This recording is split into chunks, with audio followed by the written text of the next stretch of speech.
Alp. Yan po dyan mga kaisla.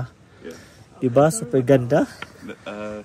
Our parents, I think, they knew for a while. Super ganda ng view mga kaisla, no?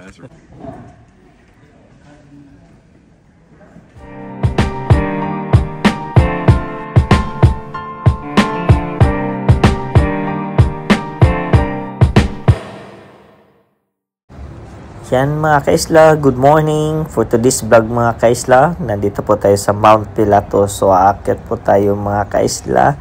Yan, ipapakita ko lang yung konting view. Yan po mga kaisla. At ano po makikita natin sa taas ng Mount Pilatos. Okay, same. Also going down is this one. Yeah, the other side going down like it. Okay, thank you.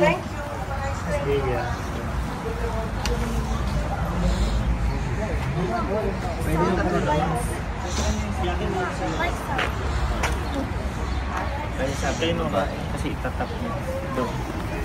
Yan.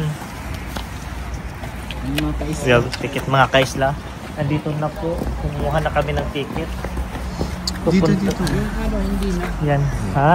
Yung ito, yan. Kapon yan. Kaisla. Nandito pa rin tayo sa Switzerland. So, welcome to Alpsnapstad, Switzerland mga kaisla. Is part of Lucerne pa rin siya mga kaisla. So pupunta po kami doon sa Mount Pilatos. To this itinerary is Mount Pilatos yung ano namin itinerary. So kumuha na kami ng ticket. Then also kasama pa din siya yung binili namin na 2 days still pass mga kaisla. Kaya samahan nyo po kami sa araw na to mga kaisla. So yun po yung sasakyan na yan dito. Let's go. At yan mga kaisla, on the way na po tayo paakyat ng pataas mga kaisla. At kung nakikita nyo po mga kaisla, no, kung gaano kaganda, para moving painting po siya mga kaisla. Yung makikita mo po mga kaisla along the way. Yan, lalo po tayong paakyat mga kaisla, lalo pong gumaganda yung view, parang moving painting po talaga mga kaisla ang view na makikita. Yan, may mga pine tree. Super ganda ng view at scenery mga kaisla, no. Vernacular po yung sinasakyan namin mga kaisla, going up po siya mga kaisla. At ano pa natin makikita sa taas. Yan mga kaisla, nandito na kami sa taas ng Pilatos Skull. Diba? Ganda. At ito po makikita dito mga kaisla. Yan, ang dating natin dito. Yan. Tapos may reception siya doon. Information center. Yan. May information sila dyan. Yan po. At ito mga kaisla, nakikita nyo po yung sinakyan po namin na vernacular mga kaisla. The steepest vernacular po dito sa Switzerland. Yan po. Pababa po siya mga kaisla. Yan po nasakyan namin. Mas maganda siya makunan mga kaisla na nasa taas na po kami mga kaisla sa Mount Pilatos. Yan, at ito po yung view na ating makikita. Yan po, di ba? Buti mga kaisla is maganda yung weather at saka hindi fog, hindi makapal, walang fog mga kaisla. Kaya makita natin yung magandang view dito mga kaisla. At yan, iikot ko lang mga kaisla. At ano makikita nyo pa mga kaisla para mano nyo din, makikita nyo din kung ano yung nandito sa Mount Pilatos para may idea kayo mga kaisla kung visit kayo sa Mount Pilatos kung ano ba talaga ang nandito. Yan po, nasa taas po kami. Din may restaurant po dyan sa baba mga kaisla. Kanina nagkape po kami doon mga kaisla. At ito dito sa kabilang side mga kaisla, o yan, may cable car po yan pababa mga kaisla. Yan, going to the ibang area naman. Yung sa kabilang side, pwede po kayong sumakay doon mga kaisla ng vernacular. Tapos yung sa kabilang side naman, pababa is cable car. So, depende po sa inyo kung same area kayo bababa or aakyat. Yan po. Ikot ko lang natin dito. Ito siya mga kaisla. Yan. Nano akong mataba. Tapos, yan. O, diba? Ganda ng view. Wow, amazing.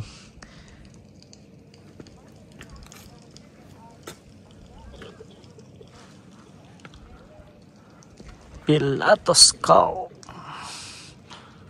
Yan po siya. Mga kaisla. Yan, di ba? At ito na po yan mga kaisla, yung sinabi ko na cable car, yung sa opposite side naman siya, pababa, papunta sa ibang place naman po mga kaisla. Yan na area. Pwede ka din bumalik doon sa sinakyan na vernacular kanina mga kaisla. Pwede din po doon. Yan. Thanks. You did so good. Let's see it. Wow. You did good. Oh, you did, Bridget. How?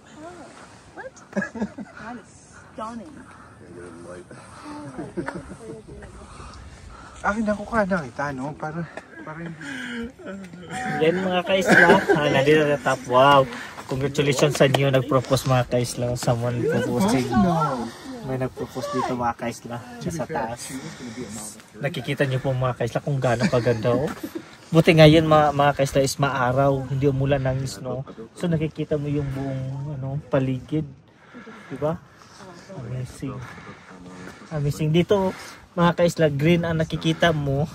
Ito naman is budok na nakikita mo dito. This side. Tingnan mo. Diba? sabi mo Swiss Alps na nasa Toblerone. Yeah. Kung nakikita niyo yung nasa Toblerone mga kaisla, pero ito dito o ito dito. Basta ito yung na-park dito mga kaisla, yung nasa Toblerone na makikita niyo na yung drawing ng bundok na o sa Swiss Alp. Yan po dyan mga kaisla. Diba? Super ganda. Our parents, I think, they knew for a while. Super ganda ng view mga kaisla. 3 years ago. Nature na nature.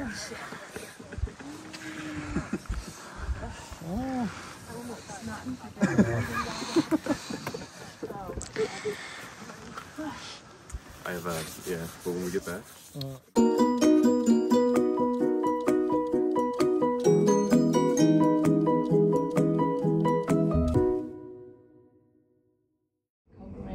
Yan mga kaisla, agaga po namin sa Mount Pilatos at ngayon mga kaisla babalik na po kami sa Apsnatad. Then after noon is mag-ano po kami, mag-boat ride kami going to Lucerne mga kaisla kasi nga is itong araw na to mga kaisla is yung din namin train going to Italy mga kaisla.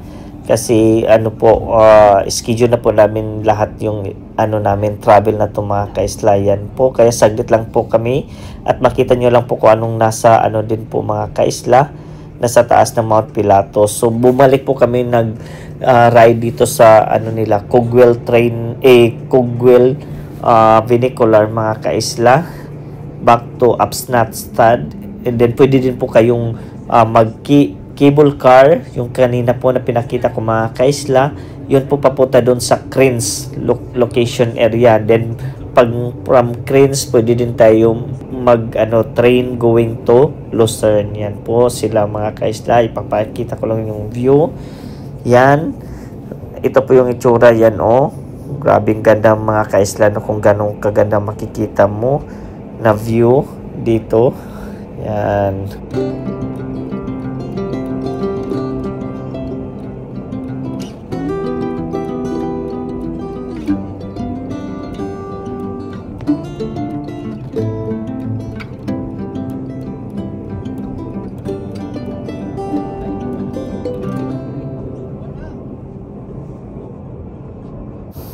At yan mga kaisla, continue lang po tayo pag video pababa mga kaisla para makikita natin yung panoramic view. Yan mga kaisla para talaga siyang nasa painting mga kaisla at tapos gumagalaw ng mga painting mga kaisla kung gaano siya kaganda ang view. So yan mga kaisla, huwag nyo kalimutan isama sa itinerary nyo kung nasa Lucerne naman kayo, ng Lucerne, Switzerland naman kayo mga kaisla, isama nyo po yung itinerary to sa Mount Pilatos mga kaisla. At maganda po talaga mga kaisla pag maaga kayong pupunta. Kasi nga mga kaisla, based sa aming experience, maganda siya at saka hindi masyadong crowded pa, maraming tao.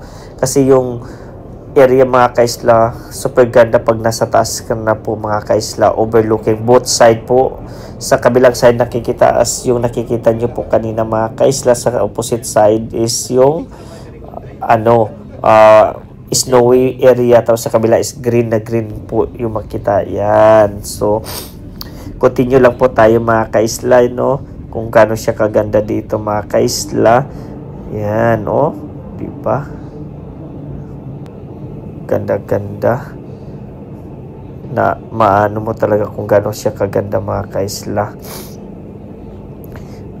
Then ano po ito mga kaisla, dalawang cogwheel train lang po yung pupunta nila papaakyat mga kaisla, kaya may schedule po sila na paakyat. So after dito mga kaisla, mag-ride boat po kami going to Lucerne.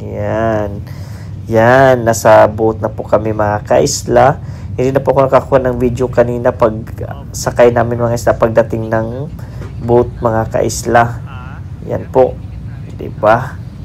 Ang ganda ng weather na mga kaisla, dahil malamig na, at saka maganda yung view na makikita nyo mga kaisla. Kaya yun yung best itinerary na masasabi ko sa inyo na ginawa namin. Kasi yung iba mga kaisla, ang ginawa nila, nag-boat ride sila muna bago sila pumunta sa Absnatstad.